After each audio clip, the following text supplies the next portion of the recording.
Hello, everybody. This is your Queen of Cups with your weekly tarot reading, and I do well. This reading is for the 5th of July through to the 12th, and it is for Scorpio. I did the reading already. Unfortunately, I have been having some issues with the sound. My previous reading, the same happened. So I apologize for this again. You know how the cards fly out, and now I'm going to just go ahead. So the main thing here, the main theme is the Queen of Swords. I feel this is definitely you, Scorpio. Here, this is your energy. You are seeing a situation very clearly here. Your head is being illuminated here. Your head is being illuminated here, and with the hand here, you either condemn or you pardon, right? So this is very important here.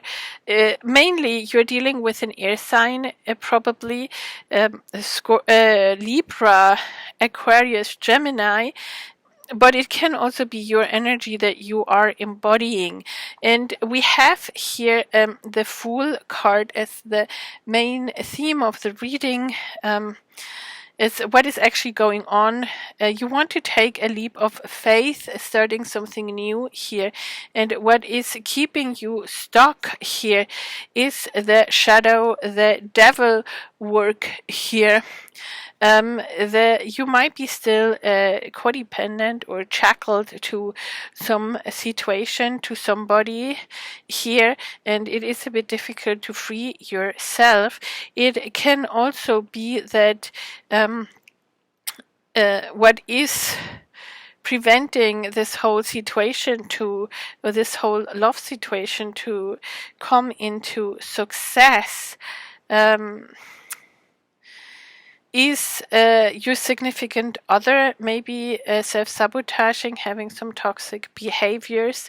Here, I do clearly felt like a twin flame relationship, and then the little notes came out, I'm not ready yet, so I ran, right? And I have abandonment issues. So you might be dealing with a twin flame situation here. So at the moment you are very disappointed and very heartbroken by the situation, by your significant other. You were definitely hoping, or you are hoping for marriage stability in this relationship. You probably feel this very strong soul tie. Therefore, this codependent relationship here, you feel definitely shackled to each other in a very strange way. Sorry, you have here with the High Priestess. This is a Pisces energy. Then we have a Pisces here again with the Hanged Man. Maybe you are dealing with a water sign with a Pisces, or you are embodying these qualities of intuition, of manifesting, of listening to your soul, listening to your dreams. And this has been in the past. It's also like you feel a strong soul bond. In the near future, we do have the 10 of Wands. You're still carrying this heavy burden. This relationship has been just very, very burdensome. A very big challenge here, especially because of this toxicity that is going on here. This person is probably breadcrumbing you, ghosting you, and and probably he's the runner and you are probably the chaser. Both is very strong soul tie, but definitely this pattern of both having abandonment issues in the way that he is emotionally unavailable because he doesn't want to get close to you or to anybody because he feels he is then vulnerable and can be hurt, and you are and is afraid of losing, basically. Yeah, the fear of losing the person and getting close to the person is just so huge, that he doesn't even take the risk to getting close to somebody, then, and therefore they run. The chaser is afraid to lose the person as well and starts chasing. So if you have been chasing this person because you felt this strong soul connection and really felt that it was like your soul calling, you are chasing, like, with this heavy burden. You're crawling towards that castle there. I don't think that you are truly chasing anymore. You are very tired of chasing, and you have been stabbed in the back over and over again, and you're pretty much done. So what is being encouraged now from you, or for you, is to look at the situation from a different point of view. With the Hanged Man, you have sacrificed enough, and it is about looking at the roots here, getting enlightenment from the roots of the tree. And if this is a family tree, a generational tree, it encourages you to look at where are your abandonment issues, where are your limiting beliefs, where have you been hurt, where have you been hurt or wounded in childhood, and where did this limiting beliefs come from? Yes, and at that point they probably did serve you, but now they don't serve you any longer, because now what you want to do is to fill your own cup here with self-love, with you want to realize that you're worthy of deserving the best, and you don't need to chase anybody, you are the empress, and let things come to you, right? You manifest this way, and with this cup full of love, there's also a new beginning going to happen. And with the Ace of Pentacles, there's stability coming in. So you are creating a very beautiful stability for yourself by looking at the situation from a different point of view. I know it is very easily said. It is very difficult. I am very well aware of this situation here. Here is the World card. So you have decided to close this chapter, not just this chapter, to close this book. You're done with this situation. I definitely feel this is what is happening. And now you're waiting for your ships to come in because you are doing this great work of self-love here and establishing some solid ground for yourself. And then the Page of Wands, a very beautiful, passionate love offer comes in. And so what I was saying in the previous in this reading, when it didn't record properly, was that once you accept the situation for what it is, it resolves automatically by itself. It falls off the grid. It's not because you are not putting energy into it any longer. And so the little love messages, the first, where I have abandonment issues and I'm not ready yet, so I ran. So it sounds pretty much like a twin flame relationship. Then we have, I'm a better person because of you. So this can be your significant other that is trying to better themselves. Your words are still in my mind. Maybe here with the Queen of Swords, it's very likely also that you spoke up, you spoke your truth. Maybe you had to say, hey, this is all too toxic, this is it. Or, take it as it resonates. Or you pardoned him and moved on. Take it as it resonates. And then it says, don't believe the illusion that is my false life. So what came forward when I recorded it first was that even though they are trying to become a better person and maybe reflecting on the situation, it is not that easy, and it is not something that happens from now today to tomorrow in an instant. It is definitely a process to get to realize who you truly are, and to start healing all these childhood issues, and to start reprogramming yourself and getting rid of limiting beliefs that don't serve you any longer, and substitute them for ones that serve you much better, that are more appropriate for the life you want to live, and also one constantly creates and manifests. So if you are not aware of what you are what your limiting beliefs are, you are creating unconsciously, motivated by these limiting beliefs, and therefore you are constantly in toxic circles, basically, here. If you're not completely aware of your shadow work. So if you know yourself, at least you know where these limiting beliefs are, where they're coming from, and you can actively work with them and transform them, and replace them. And in my work that I do with my clients, how can I say this?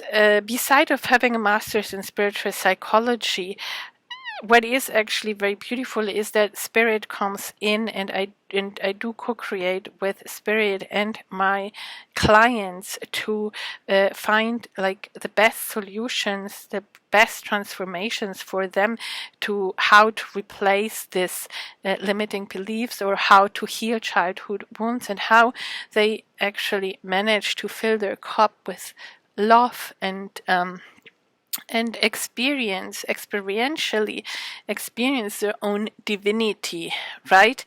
And then you stop operating also from a level of lack and fear, and not being enough, and unworthiness, because all this vibration is actually, I have abandonment issues and I'm not ready yet, so I ran, right? So it is all about healing this and raising yourself onto a higher level of awareness, where you also vibrate much higher, and you do live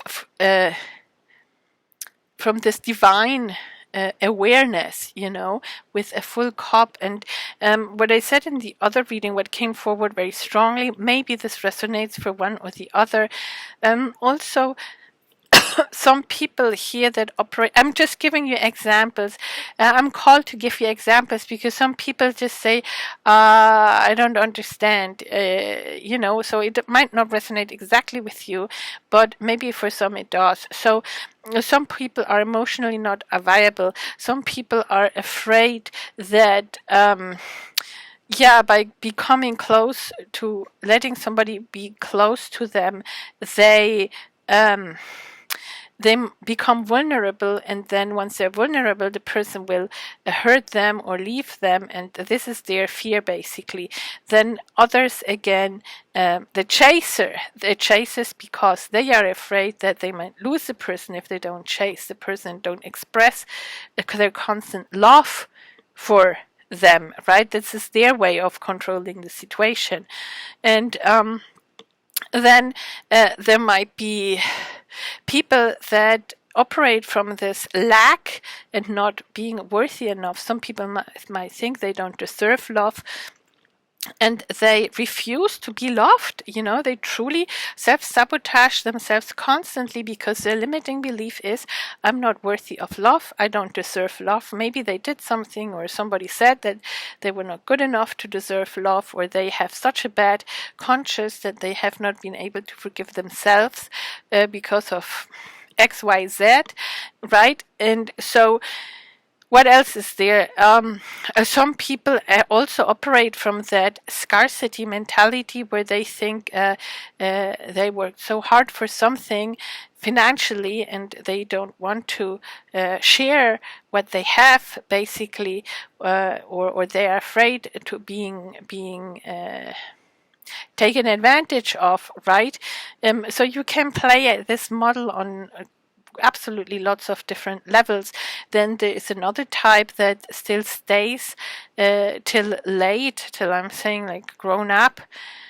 People, she might be still taking care of her mother, or he might be still living with the parents for one or the other reason. I'm talking like people in their 30s, 40s, 50s, right? That have never managed to really cut the umbilical cord, because it is just a handy excuse to. It's just comfortable. They don't want to change anything. They just feel very comfortable, and they don't want to grow up. It is more like they want to stay in the stability of that home, even though that might not serve them any longer. And maybe their home life was not even that stable or healthy either, right? So because they did not get the stability and safety to actually move out into the world and build their own castle, their own nest, whatever it is. So I can't go on there over and again. Then you have all kind of substance abuses, codependencies, sex addictions, gambling addictions. Oh gosh, the list is infinite, right? So I don't want to focus so much energy into that, but I do quite often, also with my clients, sometimes I have, in my experience, it is important to really give them some examples like that, that then they say, oh yeah, actually, this is not exactly it, but this and this is my case, or this and this is his case, and then they figure out, because of a mirror exercise, what their issue is, right? So take it as it resonates for you. Here is the devil and the shadow work. So there's definitely a codependency going on, and abandonment issues, and maybe a twin flame situation here. Now, the twin flame situation is kind of it's a kind of a meant to be thing, in the way that the soul bond is so strong, because I believe that you made a soul contract with this person, with this other soul, when you came down, to grow through each other, no matter how this relationship actually really plays out in the 3D.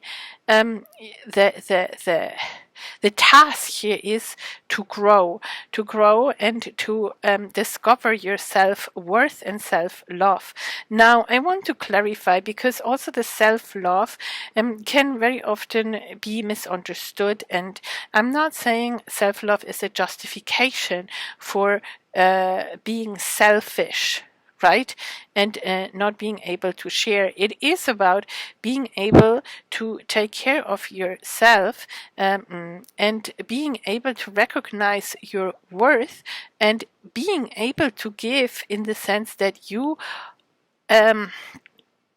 live through, or in the awareness that you are an eternal divine being, where you operate on a level of abundance, bliss, love, because you're one with source, one with the universe, and you transcendent already the level of fear, lack, and pain. So this is what I want to clarify here. So I can go on and on. I will leave it here, because this is already your second reading. And yes, so if this reading helped, let's put it this way, then send me a like. If you want to be notified when I upload my next reading, then feel free to press the bell icon, so that you are being notified when you subscribe. And again, if you want a private reading or an intuitive life coaching session, or are interested in my online course, Awaken Your Intuition, Transform Your Life, then feel free to contact me, Queen of Cups, Ten of Hearts, tarot@gmail.com. That's my email, or through my website.